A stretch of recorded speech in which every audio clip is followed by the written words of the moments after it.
the father of B games. And B games are rough assemblages of found objects. Designers slap them together very quickly and freely, and they're often too rough and unfriendly to gain much of a following. They're built more for the joy of building them than as polished products.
In a certain way, Sexy Hiking is the perfect embodiment of a B game. It's built almost entirely out of found and recycled parts, and it's one of the most unusual and unfriendly games of its time. In it, your task is simply to drag yourself up a mountain with a hammer. And that act of climbing, in the digital world or in real life, has certain essential properties that give the game its flavour. No amount of forward progress is guaranteed. Some cliffs are too sheer or too slippery, and the player is constantly, unremittingly in danger of falling and losing everything.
Oh no.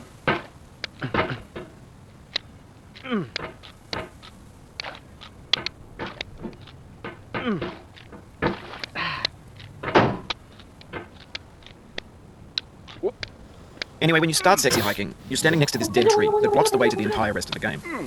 It might take you an hour to get over that tree, and a lot of people never got past it. You prod and you poke at it, exploring the limits of your reach and your strength, trying to find a way up and over. And there's a sense of truth in that lack of compromise.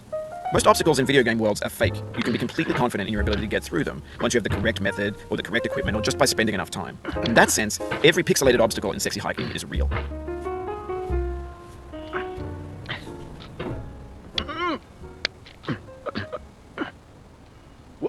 The obstacles in Sexy Hiking are unyielding, and that makes the game uniquely frustrating.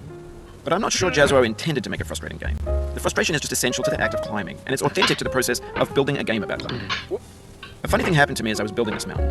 I'd have an idea for a new obstacle, and I'd build it, test it, and it would usually turn out to be unreasonably hard. But I couldn't bring myself to make it easier. It already felt like my inability to get past a new obstacle was my fault, as a player rather than as a builder. Imaginary mountains build themselves from our efforts to climb, and it's our repeated attempts to reach the